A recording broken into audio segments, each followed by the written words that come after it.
இந்த செய்தியை உங்களுக்காக வழங்குவது யூரோ குரூப் மலேசியா.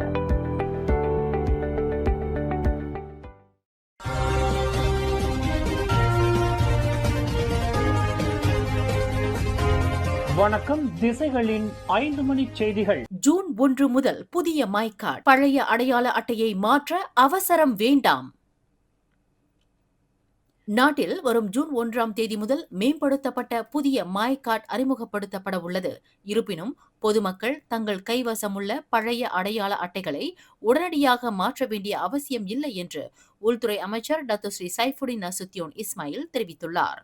ஜோஹர் பாருவில் செய்தியாளர்களிடம் பேசிய டாக்டர் ஸ்ரீ சைஃபுடின் 12 வயது பூர்த்தியான ஒவ்வொரு குடிமகனும் அடையாள அட்டை வைத்திருப்பது சட்டப்படி கட்டாயம் என்றாலும் புதிய அட்டை அறிமுகமானதும் பழையதை உடனே மாற்ற வேண்டும் என்று எந்த சட்டமும் இல்லை என்று விளக்கமளித்தார். தற்போது 20 மில்லியனுக்கும் அதிகமான மலேசியர்கள் பழைய மை கார்டை வைத்துள்ளதால் ஜூன் 1 அன்று தேசிய பதிவுத்துறையான JPN அலுவலகங்களில் மக்கள் கூட்டமாக திரள வேண்டாம் என்று அவர் கேட்டுக்கொண்டார். புதிய அடையாள அட்டையில் பாதுகாப்பு அம்சங்கள் 23 இருந்து 53 அதிகரிக்கப்பட்டுள்ளன. இதில் லேசர் செதுக்கல், புற ஊதா கூறுகள், ஹோலோகிராம்ஸ், கிலாஷ் வடிவங்கள் மற்றும் மேம்படுத்தப்பட்ட மென்பொருள் தொழில்நுட்பம் என பல்வேறு நவீன வசதிகள் சேர்க்கப்பட்டுள்ளன.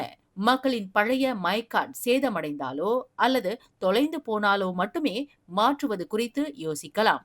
அதுவரை பழைய அட்டையே செல்லுபடியாகும் என்று டாக்டர் ஸ்ரீ சைஃபுடின் விளக்கினார். 2026 தமிழக சட்டமன்ற தேர்தலில் நடிகர் விஜய் தலைமையிலான தமிழக வெற்றிக் கழகமான தவேகா 108 இடங்களை வென்று தனிப்பெரும் கட்சியாக உருவெடுத்துள்ள நிலையில் ஆட்சி அமைக்க தேவையான 118 இடங்களை எட்டாததால் ஆட்சி அமைப்பதில் தொடர்ந்து அரசியல் இழுபறி நிலவி வருகிறது. தவேகா தலைவர் விஜய் ஆளுநர் ராஜேந்திர விஸ்வநாத் அர்லேக்கரை சந்தித்து ஆட்சி அமைக்க உரிமை கோரியுள்ளார். ஆனால் பெரும்பான்மைக்கான ஆதரவை தாக்கல் செய்ய ஆளுநர் அறிவுறுத்தியுள்ளதால் பதவியேற்பு விழா தாமதமாகி வருகிறது. ஒருவேளை தனிபெரும் கட்சியான தவேகாவை ஆட்சி அமைக்க அழைக்காமல் திமுக அல்லது அதிமுக ஆட்சி அமைக்க முயன்றால் விஜயின் தவேகாவின் அனைத்து 108 MLAக்களும் ஒட்டுமொத்தமாக ராஜினாமா செய்வார்கள் என அக்கட்சி இன்று எச்சரிக்கை விடுத்துள்ளது.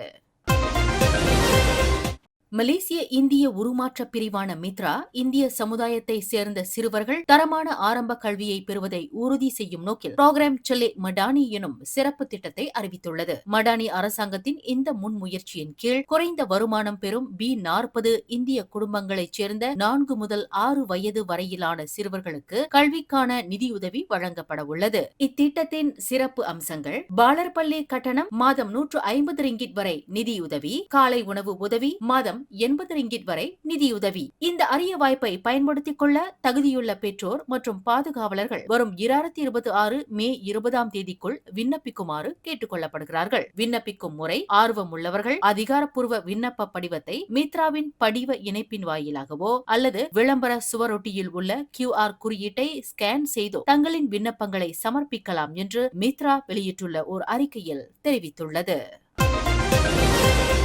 மத்திய கிழக்கு நாடுகளில் நிலவும் போர் சூழல் போன்ற நெருக்கடி காலங்களில் ஆசியான் நாடுகள் தங்களுக்குள் விரைவாக உணவு விநியோகத்தை உறுதி செய்ய பிராந்திய தயார்நிலை நடைமுறை ஒன்றை உருவாக்க வேண்டும் என்று பிரதமர் டாக்டர் ஸ்ரீ அன்வார் இப்ராஹிம் முன்மொழிந்துள்ளார்.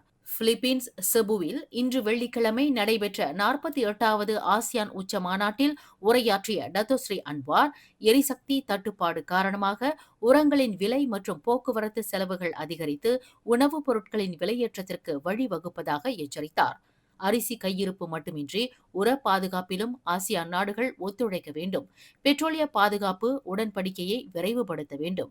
மத்திய கிழக்கு நெருக்கடிக்கு மத்தியில் ஆசியான் மக்களின் பாதுகாப்பை உறுதி செய்ய தகவல்களை பகிர்ந்து கொள்ள வேண்டும். எரிசக்தி மற்றும் உணவு பாதுகாப்பை வெறும் துறை சார்ந்த விஷயமாக பார்க்காமல் பிராந்தியத்தின் மிக முக்கிய போர் முறை முன்னுரிமையாக கருத வேண்டும் போன்ற பரிந்துரைகளை பிரதமர் டாக்டர் ஸ்ரீ அன்வார் முன்மொழிந்தார். திசைகள் செய்தி ஊடகத்தில் பணியாற்ற விருப்பமா? விற்பனை துறையில் சாதிக்கும் ஆர்வம் கொண்டவரா நீங்கள்? அப்படியென்றால் நாங்கள் தேடுகின்ற நபர் நீங்களாக இருக்கலாம். புதிதாக பட்டம் பெற்றவர்களும் விண்ணப்பிக்கலாம். விண்ணப்பதாரர்கள் சொந்த வாகனத்தை கொண்டிருக்க வேண்டும். மின்னஞ்சல் admin@திசைகள்news.com. தொடர்பு எண்கள் 0361811414 அல்லது 0123516515. சைபஜயாவில் உள்ள மினாரா பாராகான் பகுதியில் குடிநுழைவுத் துறையினர் நடத்திய அதிரடி சோதனையில் 13 வெளிநாட்டினர் கைது செய்யப்பட்டனர். பொதுமக்கள் அளித்த புகாரின் அடிப்படையில் கடந்த புதன்கிழமை இரவு 9 மணி அளவில் இந்த சோதனை நடத்தப்பட்டதாக குடிநுழைவுத்துறை தலைமை இயக்குநர் டத்து ஜக்கரியா ஷாபான் தெரிவித்தார். உணவகங்கள் மற்றும் விற்பனை மையங்கள் உட்பட மொத்தம் 16 வளாகங்களில் சோதனை மேற்கொள்ளப்பட்டது. இந்த நடவடிக்கையின் போது 105 வெளிநாட்டினர் மற்றும் 89 மலேசியர்கள் சோதனையிடப்பட்டனர். இதில் முறையான ஆவணங்கள் இன்றி தங்கியிருந்த சூடான், இந்தியா, பாகிஸ்தான், நேபாளம், மியான்மர் மற்றும் இந்தோனேசியாவைச் சேர்ந்த 26 முதல் 35 வயதுடைய 13 பேர் கைது செய்யப்பட்டனர். மேலும் விசாரணைக்கு உதவும் வகையில் உள்ளூர் நபர் ஒருவருக்கு சாட்சி அழைப்பாணை வழங்கப்பட்டுள்ளது. சட்டவிரோத குடியேறிகளுக்கு அடைக்கலம் கொடுக்கும் முதலாளிகள் மீது கடும் நடவடிக்கை எடுக்கப்படும் என டத்து ஜக்கரியா எச்சரித்துள்ளார். கில்லான் பள்ளத்தாக்கின் பல பகுதிகளில் இன்று நண்பகல் முதல் பெய்த கனமழையினால் திடீர் வெள்ளம் ஏற்பட்டது. பல இடங்கள் வெள்ளக்காடாக மாறின.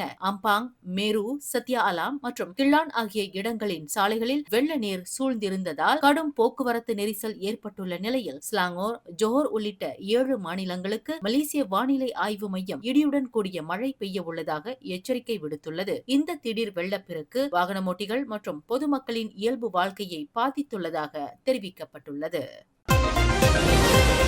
புகிட் பின்தாங் பகுதியில் இன்று இரவு நடைபெறவுள்ள நைட் ரீசெட் பெர்சாத்து டாலம் சாஃப் அட் புகிட் பின்தாங் எனும் சமய நிகழ்ச்சி காரணமாக அப்பகுதியின் முக்கிய சாலைகள் நிலைகள் வாரியாக மூடப்பட்டு போக்குவரத்து மாற்றம் செய்யப்பட உள்ளன. பெவிலியன் கோலலம்பூர் வணிக வளாகத்திற்கு முன்பாக இரவு 8:30 மணி முதல் 11 மணி வரை நடைபெறும் இந்நிகழ்ச்சியில் பெரும் திரளான மக்கள் கலந்து கொள்வார்கள் என எதிர்பார்க்கப்படுவதால் பாதுகாப்பு கருதி இந்த நடவடிக்கை எடுக்கப்பட்டுள்ளது. இதுகுறித்து கருத்து தெரிவித்த கோலலம்பூர் போக்குவரத்து துறை போலீஸ் தலைவர் முகமது ஜம்சூரி முகமது ஈசா, ஜலான் புகிட் பின்தாங் மற்றும் அதனை சார்ந்த பகுதிகள் நாளை மே 9ஆம் தேதி அதிகாலை 5 மணி வரை மூடப்பட்டிருக்கும் என்று தெரிவித்தார். வாகன ஓட்டிகள் மாற்றுப்பாதைகளை திட்டமிடுமாறும் அல்லது நெரிசலை தவிர்க்க LRT, MRT போன்ற பொது போக்குவரத்து சேவைகளை பயன்படுத்துமாறும் அறிவுறுத்தியுள்ளார். மேலும் செய்திகளை தெரிந்து கொள்ள கீழே இருக்கும் பெல் பட்டனை அழுத்துங்கள். உங்கள் மகிழ்ச்சியை வெளிப்படுத்த லைக் மற்றும் ஷேர் செய்யுங்கள். தொடர்ந்து திசைகளோடு இணைந்திருக்க சப்ஸ்கிரைப் செய்யுங்கள்.